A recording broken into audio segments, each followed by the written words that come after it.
What's up, CFO gang? It's your boy Jay Tuck. Real Cowboys fans stand up, and the Dallas Cowboys have just wrapped up OTAs, but the work isn't done. You can't just sit back and rest and relax and sit back and be pulling and cooling. There is still a lot of work to be done, and a lot of NFL players, whether they travel to Dallas or travel to Florida or travel throughout the United States, man, they do a lot of independent workouts, man. And this guy, I came across him last year. I think we met last year at one of West Coast's event, but we've been following each other on social media. We finally got time to link, and we also spoke at the Super Bowl, man. Y'all should see his Super Bowl jacket he had. It was leather and white, man. I was like so envious of that Super Bowl jacket, man.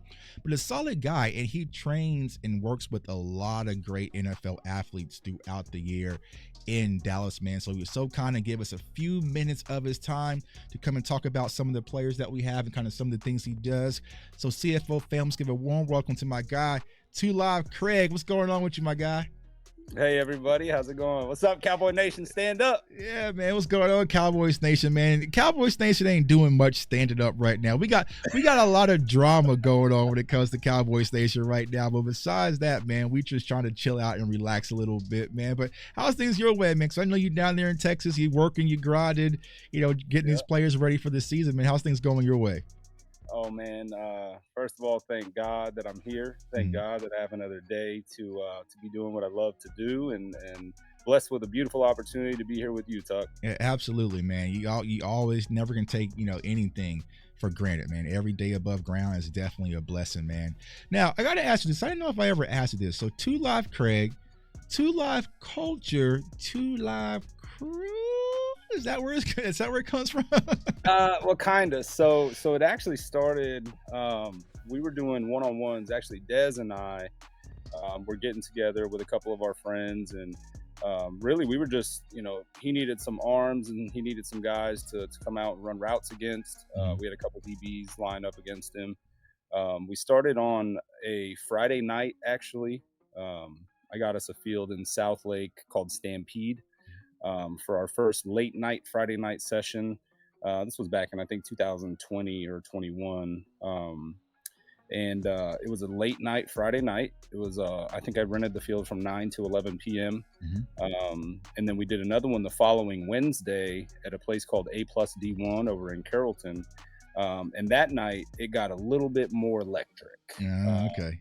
It got real turned up in there. And the energy, the vibe was just immaculate, right? Like I remember thinking the roof was going to blow off of that joint because there was just so much energy in there. And somebody had said, like, man, this shit is live. And I was like, man, it's too live. And then all of a sudden we were like, there it is. That kind of fits, right? Right.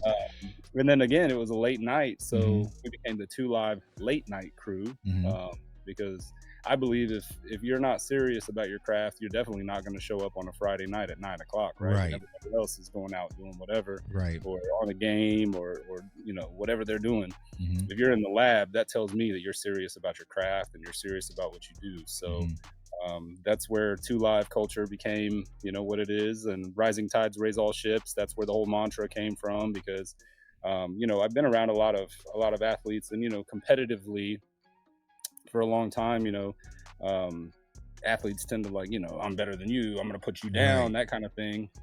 But I felt like when we started doing these sessions, the overwhelming piece was, we're not competing for a spot, we're competing to get better. So if I can challenge you to be at your best without taking money or food off of your table, then we're here for the right reasons. We're here to make each other better. And you hear the term, iron sharpens iron, and it's kind of the same concept. Rising tides raise all ships. Well, at 2 Live, we're striving to be the tide that raises all the ships, from a training aspect to off the field, the development of these kids, all the way through our pro athletes, giving them all the tools and resources that we can to help them be successful both on and off the field for a lasting legacy.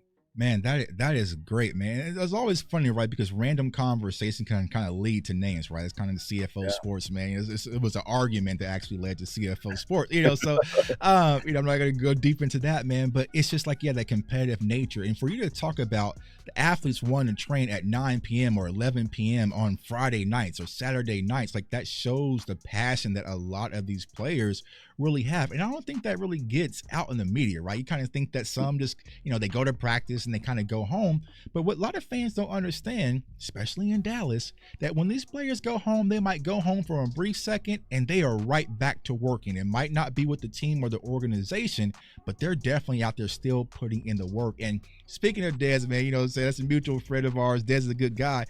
For the people who haven't been around Dez, because I feel like Dez always kind of got a bad rap, because when you look at him on the field, you saw fire, hell, and brimstone. But like, just from a competitive standpoint, explain like what was it like being around Dez at some, because I know Dez was, you talk about the 2 Live culture and things were turning up a notch. I'm sure that he was definitely pouring gasoline on that fire, man. So what was it like just being around Dez and seeing his competitive nature? Well, I've got to know Dez very well over the years. We've been really, really close, since we started working together, I think back in 2017 or 2018. And he's just a unique individual. Honestly, I think he's one of the most brilliant minds that I've ever met, both from a business perspective and just as a human being. He's extremely articulate. He's very smart. And he's very business minded. Mm-hmm. He's extremely smart when it comes to his business. And that carries well into, all the things that he's doing for Personal Corner and High Point and all the things that he's got going on. He's just a phenomenal individual, and he really is the athlete that's trying to take care of other athletes, and everything that he stands for, he lives for. And he really, he's really dedicated his life to making athletes' lives better. And, I've been privy to a lot of the internal conversations and a lot of the things that he had to deal with. And, obviously when his story comes out a little bit deeper, more people are going to understand a lot of why he was, upset with some of the things that happened in Dallas. And, he's not the only one. There's going to be a lot of things that come out that people are going to be interested in hearing about. And, there's just, Dez is Dez, man. There's only one X, and you can't duplicate it. You can't replicate it. No matter how you cook it, it ain't going to taste the same. It ain't going to have the same sauce. So he's one of a kind, man. And it's been a blessing to have him in my life when, we were together damn near every day, on the field, off the field, doing all kinds of things. So just an incredible opportunity to work with him and get to know him on a deeper level. One of the cool things my daughter always talks about is getting to go over to his house and play with his kids at their house, and just got a lot of relationships that run deep, and just a phenomenal family over there, and his son Dez Jr. honestly, I see Dez got some in the lab and they're working. I'm like, man. Like, one night I think somebody threw him a ball that was probably like 5 or 6 feet away from him, and I thought there's no way, and he reached out, yanked it in. I'm like, oh man, he's got his daddy's hands. Oh my gosh. There's another one, right? So I can imagine that, right? Can you imagine another Dez Jr. coming to Dallas? We're in 80 like that. That's a whole nother conversation piece. But I think for me personally, because all my family, they're Oklahoma State alumni, they were Pokes, right? So I got to watch Dez when he was there at OK State, and I wanted him so bad to be a Dallas Cowboy, man. When he was drafted by the Cowboys, I cried. Like, so Dez for me was always just a symbol of what you said, competitive spirit, just being real and authentic. Like, if there was ever a player I could lean on to show up on Sunday and wants to win as much as I did as a fan, it was Dez. You know what I'm saying? I never had to worry about that. But then getting to work side to side by him, when I met him out in Vegas for the first time, and you mentioned, right, he cares a lot about just athletes. Well, not even just athletes anymore. It's about us as content creators, like, creating the High Point situation for us, putting us in different situations. When we were at the Super Bowl out there, we were at High Point, we were at Dez Bryant. Okay, you're good to go. So we kind of got some of those things that typically those opportunities doesn't come along with us, and that's just showing the generosity of Dez is. I mean, if you ever been to the tailgate, and he's probably going to have one this year, I mean, he's just amongst the crowd, he's amongst the people, like, he is a symbol. It's more than just football, and I think he really embodies that more than the athlete when it comes to Dez Bryant, man. But at the Fantasy Football Expo, man, he was playing quarterback, so you might got to work with him on the court. The left-handed quarterback, man. Tell him to get back to wide receiver, man. But salute to my guy Dez, man. So, you mentioned like some of these other athletes. Like, how did you get into this? A little bit about your background. Like, how did you start off? Did you play sports? What position did you play? What led to this opportunity? Yeah, man. So I'm one of those guys. I've been playing sports my entire life. I'm 38, almost 39. I'll be 39 next month. And I've been playing sports my entire life. I grew up, I played baseball and football more than anything. Okay. Played basketball, played golf, played tennis, played pretty much everything you can think of. Just been a competitor my entire life. Mhm. But football and baseball were my things. And about 6 years ago, D-Rob was needing a quarterback. D-Rob, the receiver coach here in the area, needing a quarterback. And, he still knew I was in the area. So he called me one day and was like, yo, I need an arm. Can you come throw? And funny thing, that was Dez actually that I threw for the first day. Okay. And Dez and I hit it off. And then that was kind of it from there. I just started throwing for him all the time. And I was throwing for D-Rob for a whole bunch of different guys from sixth graders all the way up through the pros, and Mhm. just kind of built network through there. Not even really on purpose, just kind of like life happened, just kind of doors opened, and Mhm. we've been rocking ever since. So That's I work great. with a lot of the receiver coaches whenever they come to DFW, Delphonte Diamond, Route God, TJ from Top Shelf, all those guys.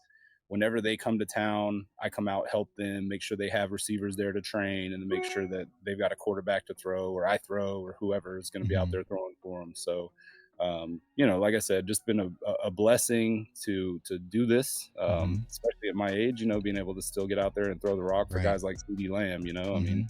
um, I think there's probably a lot of people out in the world that would love to do what we get to do, and Right. I'm thankful for every second of it. Right. Yeah, man. It's definitely a great opportunity to kind of be around greatness. Even for me, like being around the Super Bowl, it's like there they are. And I think people really don't understand not only these players just from an athletic standpoint what they are, but just as men. Like they're really just like you know what I'm saying. Like that's what people don't understand. Like they're really just like us, except they're taller, they're bigger, and just run a whole lot faster. But like they're just genuine good people. Now you mentioned a very important nugget for Cowboys fans, right? Because this is a Cowboy oriented show. D-Rob, he trains with Ceedee Lamb. We know Ceedee Lamb is currently going through his contract situation, so he won't be at OTAs, probably won't be at camp. But for the people who think, oh, Ceedee Lamb is going to be at home playing NCAA football all day, tell them about the type of training that goes along with these individual workouts, because there's been conversation pieces with, Micah Parsons wasn't at voluntary OTAs. He was doing his own individual workouts. But I don't think the average fan understands these individual workouts. They're intense. We saw some videos of D-Rob and Ceedee, and I think also my other guy who I wanted to be a Cowboy, Keon Coleman. So you saw some of those players. So what are these individual workouts like, and what's the typical schedule for a player day to day? Yeah, so and it really depends, right? It depends on the phase that they're in. It depends on what type of timeline we're on. For instance, for CD, I was with him a couple weeks ago with Delphonte when Delphonte came to town, in the lab twice a day with Delphonte. So Mm-hmm. we'll probably meet in the morning for 2 hours, run through either releases and mid route to later on in the evening. We may run like tops of the routes and things like that. And then we're running full routes after. So Mm. there's a lot of work that goes into that. And especially, CD is one of the hardest workers that I've ever met in my life. Mm. He truly embraces the position that he's in. He understands what it means to wear the 88 in Dallas. Mm-hmm. He understands the pressure that comes with playing for America's team. Mm-hmm. But he's a consummate professional. Mm-hmm. He takes care of his body. That's one of the main things that he's always working on, making sure that his body's taken care of, making sure he's in the lab, making sure he's training. He eats phenomenally. He's making sure that he takes care of his nutrition and everything else. All the way down Stuff to that the I need to do. Stuff that I need to do. yeah. Well, and I tell all my guys this too. It's like you're not going to drive a Ferrari and put 97 or 87 octane in it, right? Right. It's just not going to run right. Mm-hmm. So a lot of these athletes, man, everything that they do is based around what their craft is. Mm-hmm. They got to make sure that their body is right. And in order to do that, you got to have your water intake. You got to have your nutrition right. You've got to make sure that you're recovering, getting massages, sitting in the sauna, doing cryo, doing physical therapy, whether it's manual work or on the E-stim machine or sitting in the cold tub or a Bimini. There's so many different things and so many different ways to help the body recover. And essentially, the goal is to be at your best every single day so that you can put forth max effort, even in the off season, when you're training and whether you're running routes or just doing drills, it doesn't matter. You've got to make sure that your body's able to handle it. Yeah, exactly. And it's the same thing my boxing training has been telling me, man, because it's like, you know, you got to stay hydrated, because when I get in the ring, I started getting dehydrated and cramping up. Well, no one's going to care. I can't get knocked out and be like, well, I was cramping. Like, no one's going to care. You know what I'm saying? So there's no cramped up, sorry. There's no time. There's no timeouts. Hold on, man. You know, I'm getting a Charlie horse. There's none of that, right? So you got to be prepared, and your body is your temple. And I think that a lot of these athletes who can really learn that early, right? Really learn that early, you can see the separation and the differences. So speaking of the separation difference, I mean, you have Dez Bryant here, you have Ceedee Lamb, Pat Mahomes, Travis Kelce, you train kids, high school kids, college. Like, what is the differences that you're seeing from the elite level players that you're seeing up here versus just, you know, some of those guys at the NFL? Because I'm reading a book and it's called Talent's Overrated, and it's talking about the reps that you actually put in. Now, there are some God-given ability. I'll never be like LeBron James 6'9", but they're saying, like, for Steph Curry, someone who's shot a basketball 1,000 times since they're 3 years old, it's just about repetition and putting in the reps. But what are some of those things that you're seeing just from the separation from just the middle of the road guys to the elites of the elites at the NFL level? You know, I think there's a couple things. You know, you touched on it a little bit. It's reps. It's how much am I focusing on my craft? How detailed am I with my craft and growing in my craft and becoming better at my craft, right? But I think the most important thing, and who better than Kobe Bryant, right? The Mamba mentality. Yep. Right here on my screensaver, man. Right here. Yeah, rest in peace, Mamba. Every top athlete from I would presume, I've never met Luka, but I would assume he's probably the same way. And I know Patrick's the same way. And I know Dez was the same way. I know Ceedee's the same way. I know Tom Brady was the same way. Mm-hmm. They've got that mindset that they are the best, and they're going to continue to do everything, every little detail that it takes to continue being the best every day. Mm-hmm. They don't want to ever fall behind a bit, right? Mm-hmm. So, like, you can feel like you're 100,000 miles ahead of the competition, but the Mamba mentality says you got to get better. Right. You got to continue to get better no matter what. You never get comfortable. You're always confident, but never comfortable. Mm-hmm.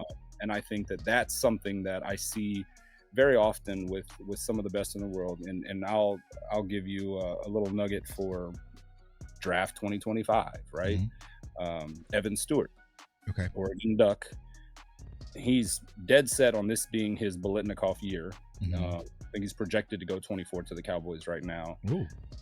But he's working. Mm-hmm. He's the kind of kid, you know, he was the top receiver coming out of the 2021 high school club. Put it all together. You know what I mean? Yeah, it's you know, you got a lot of things that play into that. But on paper, they were the best team in the country, mm-hmm. Highest recruiting class, best recruiting class. Just couldn't put it all together. Now, whether that's because of coaching or scheme or whatever, you know, it's up to the eye of the beholder. But for Evan, I think the big thing is his dedication to his craft, his ability to continue to grow. He's 187 pounds right now, which is wild. And to be honest, I think he's probably going to end up breaking the 40 record that Xavier set this year. Oh, wow. He's probably going to be a 4.18, 4.19 at the combine.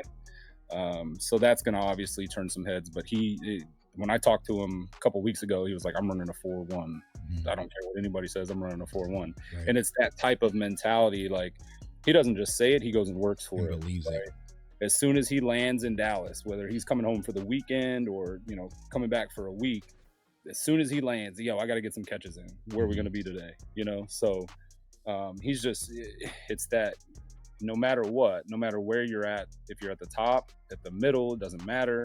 You got to work like you're at the bottom every single day. And that's the mindset that a lot of these guys have that I think makes them better than anybody else. Yeah, that's great. And a few weeks ago, we had a friend of mine, Stacy Soul. I mean, you know Stacy, yeah. I know. She kind of handles the mental aspects that we talk about, right? And she talked about manifestation and talking that 4.1 in your mind over and over and over and over. So the fact that you just believe it, you know, so when you're out there running that 40, the 4.1 doesn't feel like it's uncomfortable. Like, he's like, oh, I've talked this in my mind. I've played this through my mind 1,000 times. So setting that proper mindset, and then you guys come really work on the physical aspect and, you know, the little small nuances that can really separate the players on Sunday.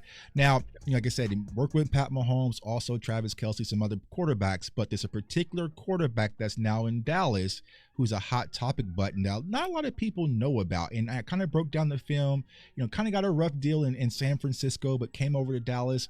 But you work closely and you seen closely to Trey Lance. For the people who really don't know about Trey, describe Trey for the audience. Trey is a phenomenal young man. If there was ever a guy that I believe could lead the Dallas Cowboys, it's Trey. I think that Jerry and Steven obviously made a phenomenal decision. What a steal getting him at the price that they got him for, which is crazy to me. But Trey has a bright future, and Trey is a funny story. So Trey literally will be at OTAs and then come train for 2 hours after. Put in the work. That's the kind of guy that he is. He's a consummate worker. He's the same way. He's the same kind of dude. He's going to work and work and work and work, and nothing's perfect until it's perfect. And even then, when it's perfect, I got to find every little detail that's not perfect with it and make that perfect too. And he really handles himself in the most incredible way. He's got so much potential, man. So much potential. Him and Jeff Christensen have been working every day, working diligently. Matter of fact, he's been with Terrence Williams, former Dallas Cowboy, one of my best friends. And, Terrence has been catching for him damn near every day. So, man, I'm telling you, when we get to see Trey preseason, it's gonna blow a lot of people away. He's really in a different mode, completely locked in, and I think Dak knows it too. Dak's talked about it, the way that he pushes Dak to be better. You know, he's that kind of guy, and that's the rising tides raise all ships mentality, right? If I see a guy that's constantly trying to work his hardest to get better every single day, I would be an idiot not to do the same thing, right? Like that challenge, that somebody being there to push me is only going to make me better, and it's going to make him better in return, because then I'm going to turn myself up a little more so that I can push him harder.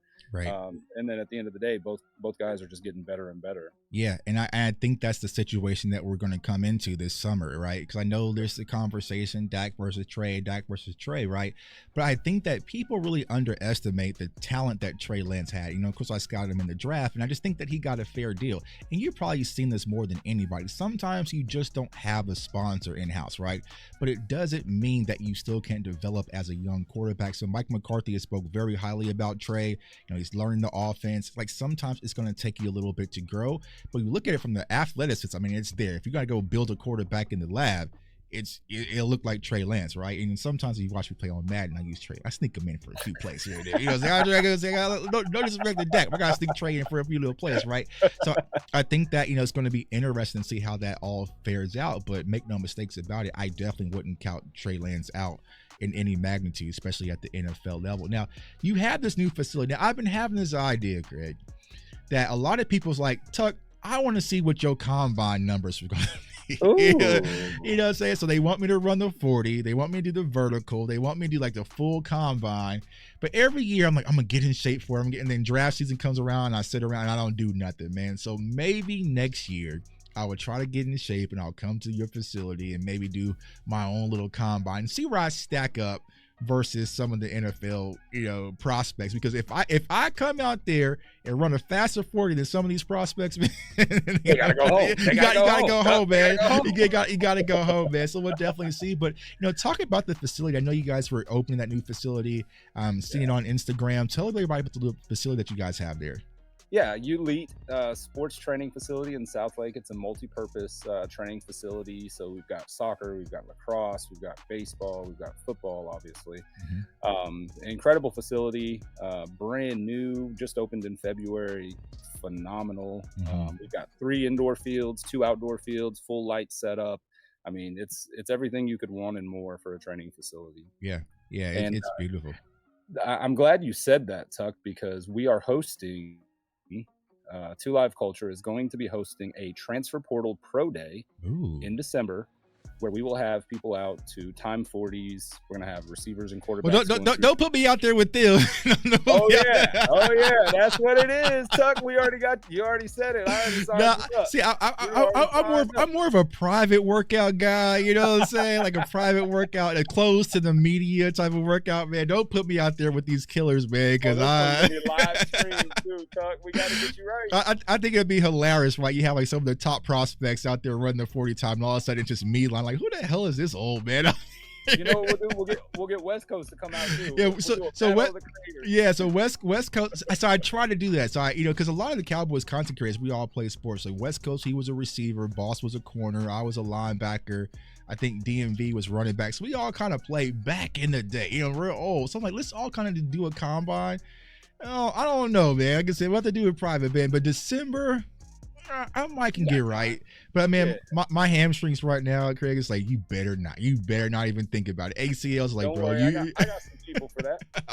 Okay, get me stressed. Okay, I need the full train. I need the full training, the spa, everything, full treatment, man, to get ready, man. So hopefully I can go out there and cut up and maybe run. I would say I'll probably run a 4.7-ish maybe. But I know I can do about 22 on the bench, right? I can do 22 on the bench, probably mid, so we'll work on it, man. I'll give you my baseline. We can work on it, man. But before I let you go, man, like I said, thanks for coming on. I know you're extremely busy. For the people who CeeDee Lamb's holding out, won't possibly be at camp, you mentioned it earlier, workhorse, phenomenal, high IQ. What can they expect for CeeDee Lamb to do in the meantime, while he's working with his off-season training? Man, he's getting more explosive. He's getting bigger. He's getting faster. Mm-hmm. It's unreal. And I think one of the things that makes him so good is not only his IQ, but his ability to move and manipulate his body. Mm-hmm. His body control is second to none. I don't think I've seen, I don't think I've ever seen anyone with as much body control as CeeDee's got. I mean, the way he's able to manipulate and articulate certain routes, especially when he runs a post like a bang 8 or something, he runs a rocker at the top of that. Mm-hmm. You'll see a little in out in, and man, it's virtually unguardable. Mm-hmm. I mean, you can ask some of the corners in the league; they'll tell you the same thing. But that's something that it doesn't just happen. He's been working on that in the lab for a long time. He works on every release in the lab.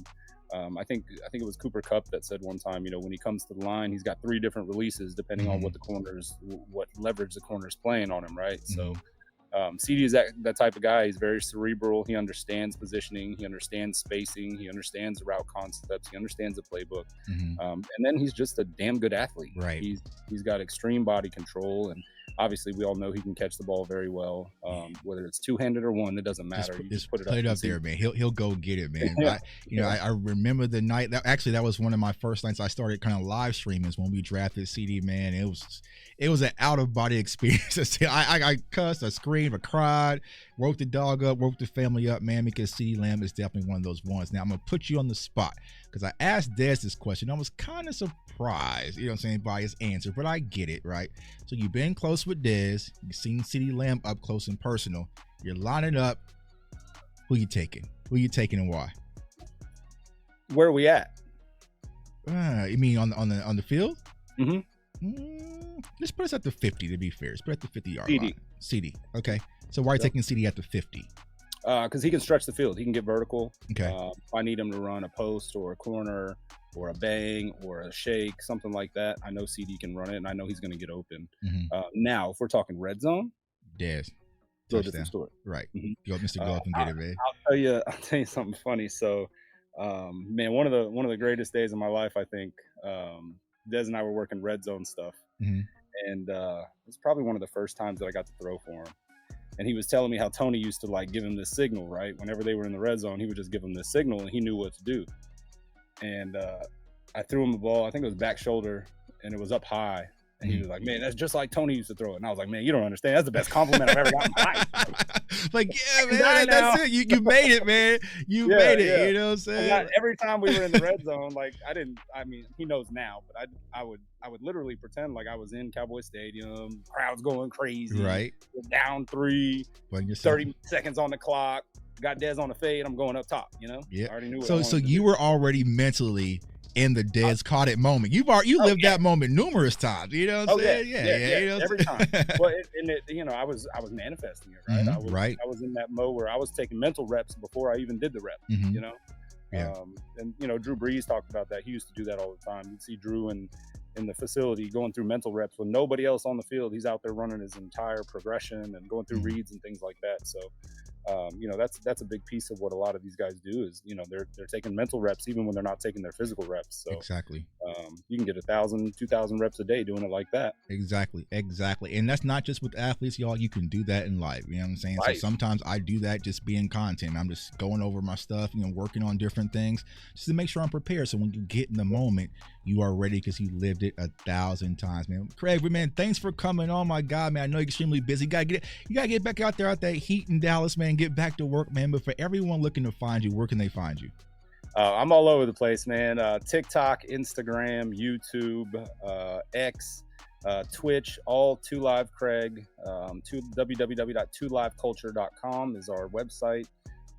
Yeah, man, I'm extremely thankful to be a part of this. Thanks for having me, Tuck. It's a pleasure. It's an honor. The link when I come out there in Dallas, man, and and then maybe we'll get the link in the Super Bowl if I don't tear my ACL in this combine. You're gonna have me walk around the Super Bowl and get a cast and crutches or something, man, all messed up. What happened to you, man? Craig maybe running 40. I can't let my man go down like that. I can't. Look, I just got over my knee surgery. Oh man, see, I'm going on month 8 now, so I'm not letting you do that. Man, I refuse to, man. A good buddy of mine, because I grew up as a basketball player, and he's like, man, let's go hoop, man. So we went to hoop the other day, and like I used to be in the banging in the paint, and you know what I'm saying, like nah, I'm just a shooter. I don't want no contact anymore. You know what I'm saying? If I'll play a little defense, but I'm not gonna get too aggressive, man. I got knees to protect, man. So we'll definitely get there. I'm gonna try to get combine ready. Y'all hold me to that. I got my friend. He texts me all the time. So he went to the same high school as Adrian Peterson. He has this whole thing in his head that he ran a relay faster than Adrian Peterson. And I asked Adrian Peterson at the Super Bowl. He was like, I might have won, but I finally was able to find that he took third. I'm like, James, you took third, bro. You did not beat Adrian Peterson. He was like, close enough. He was like, close enough, man. I was like, all right, bro. So maybe they could run that back, man. But appreciate you for coming on, my guy. Keep doing incredible work. We'll link up in Dallas, man. And get our guys ready. Tell Ceedee, stay ready, man, because we definitely going to need you, bro. Yes, sir. You got it. I appreciate you, Tuck. Shout out Cowboy Nation. We appreciate you guys. All right. Appreciate you, man. All right. That's it, Cowboys Nation. That's my guy, 2Live Craig, man. Definitely check him out, man. Phenomenal guy, man. Just a great guy. It's good to be around, fun to be around. So, yeah, it's a lot of work, and y'all heard what he says, right? Even when the players aren't with the team, they're probably still working, right? So let's stop some of those narratives, man. But appreciate all support. Everyone who's tuning in. If you're looking at me for the first time, JTuck151 on all social media platforms, Instagram, TikTok, and Twitter. Comment, like, subscribe to the channel, and turn that notification bell, because you never know when I might drop a banger interview like we just did right now, man. So hope you guys got some value from this. Turn that notification bell, share the content so everyone can be aware of what's going on with our team, man. I want everyone to stay safe, everyone to stay blessed, and stay encouraged, and go Cowboys. Peace.